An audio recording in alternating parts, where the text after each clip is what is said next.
a 10-year-old boy face down in a Hell's Angels garage, barely breathing. The bikers turned him over, found a phone number on his arm labeled Mom. When Denise arrived, she was defensive. Then they lifted his shirt. A long, raised scar ran diagonally down his back. The room fell silent. The Hell's Angels didn't call the police. They called a brother who knew the system. By sunrise, Marcus wasn't going back. His name was Marcus, 10 years old. The foster system had placed him with a woman named Denise. On paper, she was a safe home.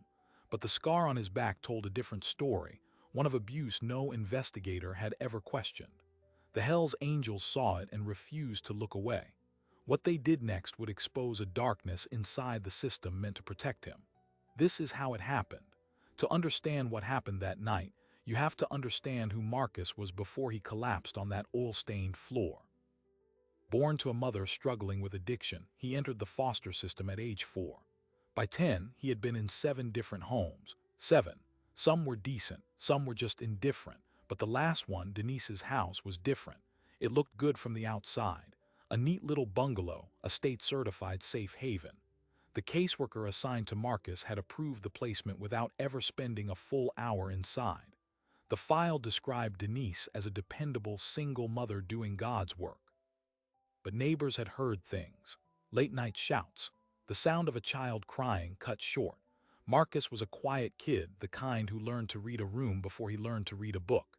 He didn't complain at school because the last time he was moved again, and starting over was worse than enduring.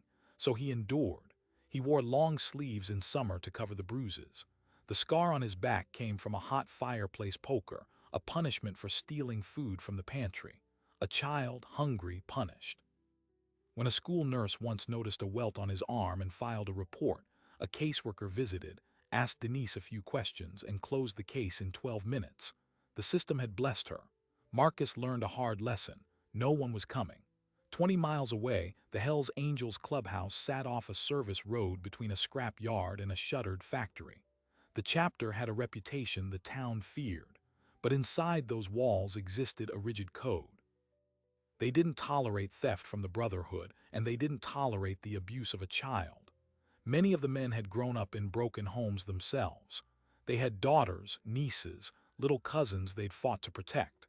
The club had even, quietly, assisted in a few kidnapping recoveries when the law was moving too slowly. The leader of this chapter, a man they called Pike, had a particular contempt for abusers. So when a prospect found Marcus face down behind a tool chest, the call wasn't what to do, it was how fast. They lifted the boy. He weighed almost nothing. His sneakers had holes worn through both soles. The cell number on his forearm was smeared but legible. Pike made the call. Denise arrived in under 30 minutes, her face a mask of practiced concern. She grabbed Marcus's arm, said he was always running off, told the men they had no idea what it was like to handle a troubled child. Then she tried to leave. A biker named Roach blocked the door, calm, massive. He asked to see the boy's back. Denise hesitated, then said he fell off his bike. When they lifted his shirt, the scar silenced every man in the room. It was a deliberate wound, a brand of violence, healed crooked and mean. Pike didn't blink. He didn't call 911. He called a brother named Frankie who used to be a family court investigator before he burned out on the system. Frankie knew every loophole, every legal pressure point. That call set something in motion that Denise couldn't stop, and by the time the sun rose, the file on Marcus was being ripped open from the outside. Frankie arrived at the clubhouse just after 2 in the morning. A wiry man with tired eyes and a sharp memory for state statutes, he'd come with a camera, a list of contacts, and a fierce, cold anger. He photographed the scar from 3 angles, measured it against a dollar bill for scale, then sat with Marcus in the back office while Pike cleared the room. The boy was guarded at first. He'd been questioned by adults before, each time learning that the truth just made his life harder. Frankie didn't ask yes or no questions. He told Marcus about his own childhood, a story about a group home where the director kept a garden no kid was allowed to touch. He didn't ask about the scar. He asked what Marcus was building with the loose bolts he collected from the garage floor. The kid started to talk, and the story that unspooled over the next hour was far worse than any scar. Denise wasn't just abusive, she was systematic. She took in high-needs foster children for the monthly stipends, which added up to nearly $3,000 a month tax-free when she had 3 kids in the house. Marcus was the oldest, so she used him as unpaid labor, cleaning, cooking, caring for the toddlers. If he failed to finish a chore or spoke out of turn, the fireplace poker came down. The poker was kept by the stove at all times, a silent threat. 2 other foster children, girls aged 6 and 8, were in the house that night. Marcus's biggest fear wasn't for himself, it was for them. He had run away 3 times before, once making it 8 miles before a sheriff's deputy picked him up and returned him to Denise because the system had no alternative bed that night. "They always send me back," he said, without tears. "Nobody believes me because she's good at talking." Frankie made notes in a small black book, then stepped outside to make a call. The first person he dialed was a woman named Clara, a retired family court judge who had once ruled against the very agency that certified Denise's home. Clara owed Frankie a debt from 20 years back, a case where he'd helped her nephew escape a false charge. She answered on the third ring, listened without interrupting, then gave him the keys to the kingdom. A sealed administrative review from 18 months earlier that had flagged Denise's home for concerning discipline patterns, but had been overruled by a supervisor named Gretchen Oakes. That supervisor, Clara noted, had been disciplined twice for rubber-stamping dangerous placements, but was still employed because her caseload was the highest in the county, and firing her would mean admitting the backlog was a crisis. The system protected itself before it protected children. As the sun began to light the edges of the scrapyard, Frankie had a file. Inside it, Marcus's statement, the photographs, a copy of the suppressed review, and a sworn affidavit from a neighbor named Mrs. Delgado who had called child services 4 times about noises from Denise's house and never gotten a call back. Pike, who had been standing near the doorway the whole time, asked one question. "What do you need to make this stick?" Frankie looked up. "Surprise!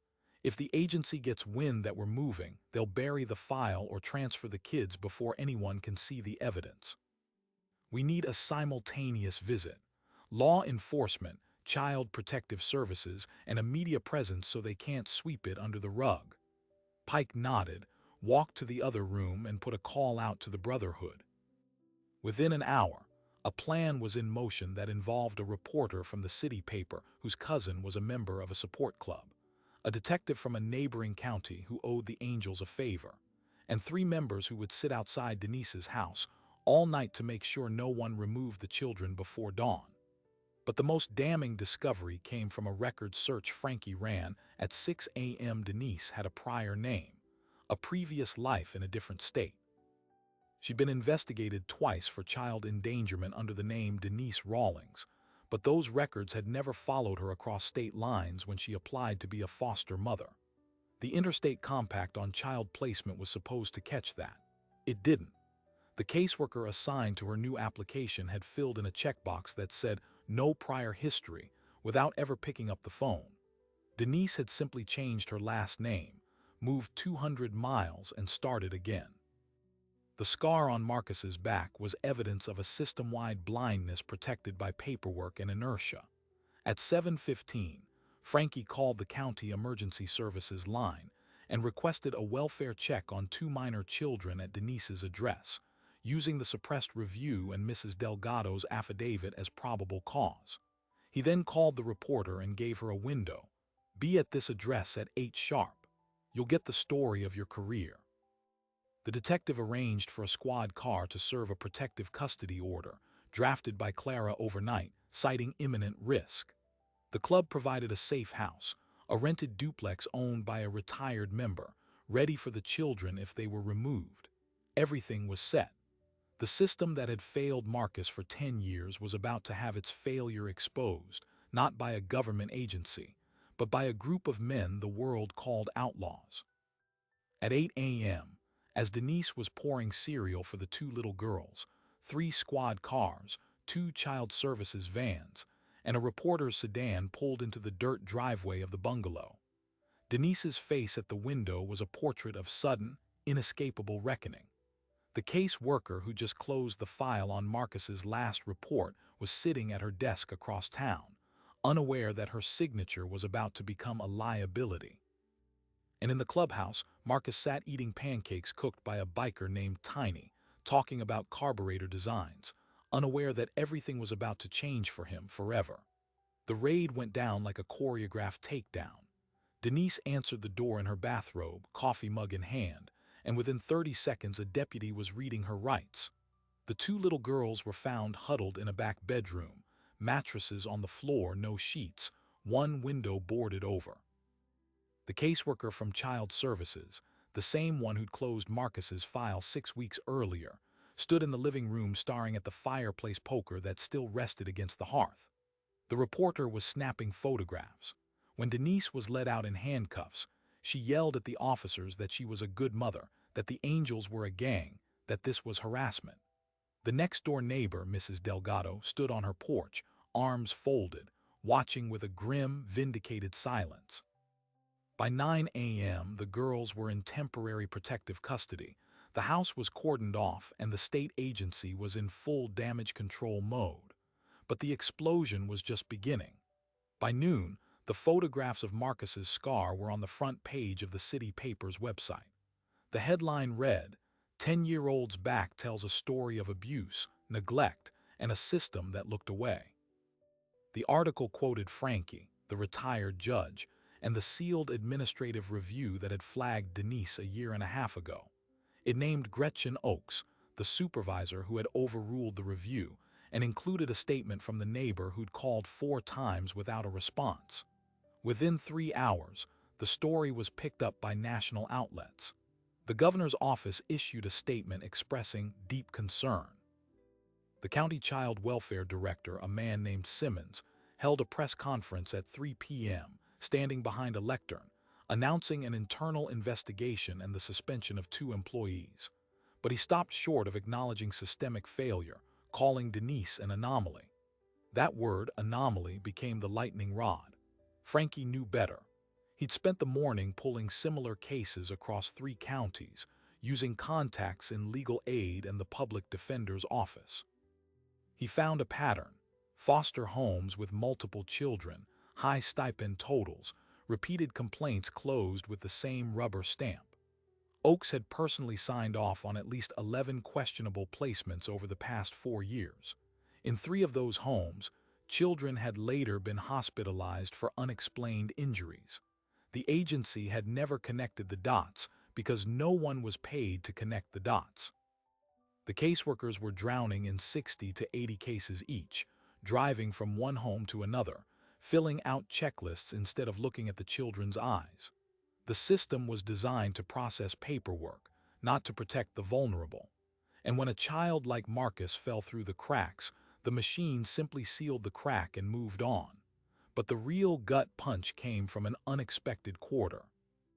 The 6-year-old girl taken from Denise's house that morning, her name was Sophie, told a forensic interviewer something that made the detective go cold. She said that a man came to the house sometimes, a friend of Denise's, and that he took pictures. She pointed to her chest and her lower back. The man gave Denise cash. The detective, a veteran who'd worked child exploitation for a decade, put his head in his hands. The investigation pivoted instantly from abuse and neglect to something far darker. Denise was not just a negligent foster mother, she was the front for a trafficking pipeline. Frankie's stomach turned. He'd expected negligence, even routine cruelty. He hadn't expected this. The Hells Angels, who had been monitoring the news from the clubhouse, went silent when they heard. Pike told his men they were in it now until the end. No half measures. Within 48 hours, a joint task force was formed with the FBI. Denise, already in county lockup, was transferred to federal custody. The man she'd let into her home, a convicted sex offender who'd failed to register in the state, was arrested 2 days later in a motel across the state line. The scale of the horror was still unfolding, but one thing was already clear. Marcus's scar had cracked open a criminal enterprise hiding in plain sight, shielded by bureaucratic neglect. The system hadn't just failed Marcus, It had enabled predators for years. Back at the clubhouse, Marcus remained unaware of the storm. The men had kept him distracted with the garage work, teaching him to use a torque wrench, letting him sort bolts. Tiny, the big guy who'd made the pancakes, had taken a liking to the kid, finding in his quiet curiosity a reminder of his own younger brother who died in a car wreck years ago. Pike watched and said nothing, but his mind was already turning toward a longer-term horizon. He knew that if Marcus went back into the standard foster system, he'd be a number again, and given the media spotlight, he'd be a target for every bureaucratic power play and well-meaning do-gooder looking for a photo op. The kid needed something permanent, something outside the machine. That night, Pike called a club meeting and put a proposition on the table. They would fight for custody. Not in a back room, but legally, openly, with the best family lawyer their network could afford. The idea was so audacious that even the brothers laughed at first. A Hell's Angel in court seeking custody of an abused child.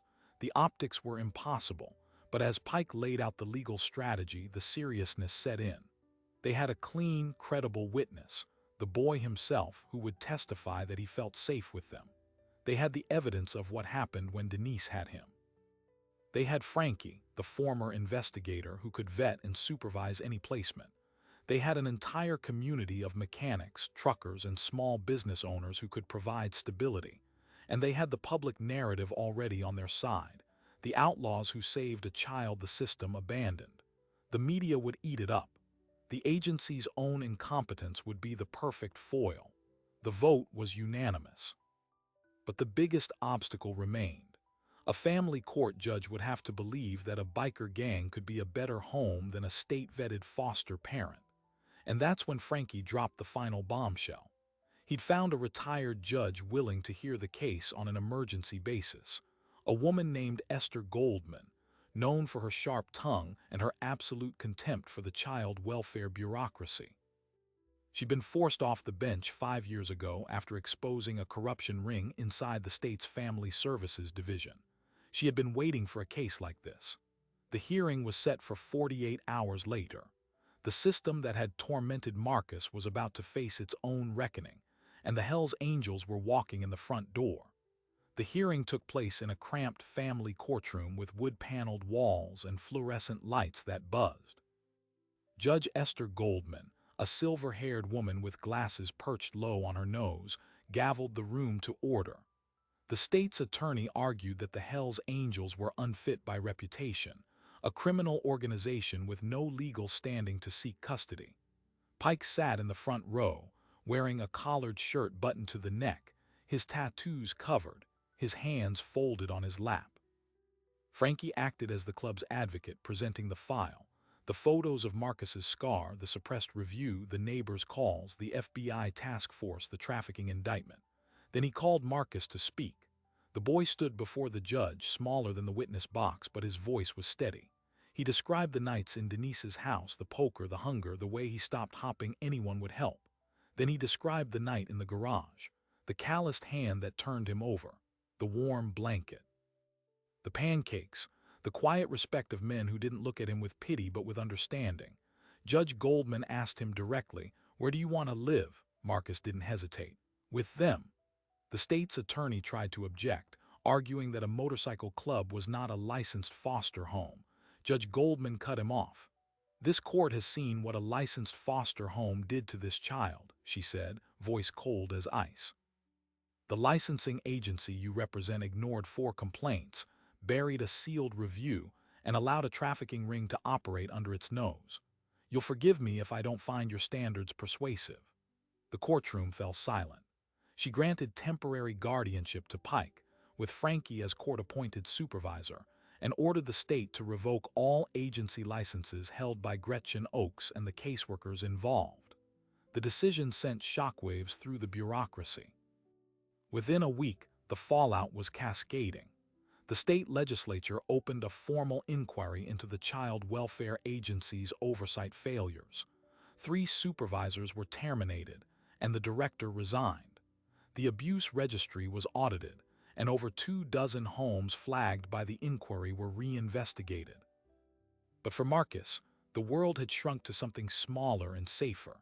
The clubhouse, the garage, the smell of motor oil and barbecue, the sound of laughter from men who treated him like a little brother. He enrolled in a local school where no one knew his history, and Tiny taught him how to ride a bicycle in the parking lot, running alongside until Marcus wobbled into balance and didn't fall. It was the first time he'd ridden without fear. But the surprising detail came 6 months later, buried in a local news update that almost no one noticed.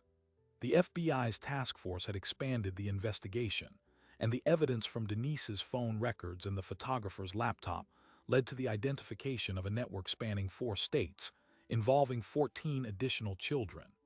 12 were rescued. The scar on Marcus's back hadn't just saved him.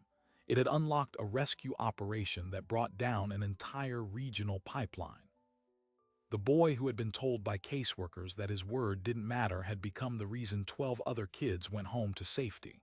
The Hells Angels didn't publicize it. They held a quiet barbecue at the clubhouse, with the sheriff's deputy who'd been on the raid, the reporter who'd broken the story, and a few neighbors, including Mrs. Delgado. Marcus handed out plates. Pike toasted to the toughest kid in the county. Then, because the club's code demanded action over words, they filed to become a licensed foster home. It took a year of paperwork, background checks, and the occasional raised eyebrow from social workers who couldn't believe they were certifying bikers. But in the end, they got the license. And the first child they took in was a 9-year-old boy named Jamal, who'd been in 8 homes in 5 years. When Jamal arrived, scared and silent, Marcus walked up to him and said, "It's okay. They're not like the others. They don't let anyone hurt you here." That was the turning point. The clubhouse became a refuge, a strange, unlikely sanctuary where abused boys learned to rebuild engines and their own sense of worth.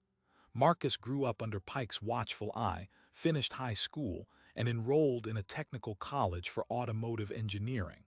He still had the scar, but it was no longer a mark of shame. It was the crack through which the light got in. And the Hells Angels, the men the world warned you about, became exactly the family the foster system never gave him. The story of a boy collapsed on an oil-stained floor didn't end with a court victory or a policy change.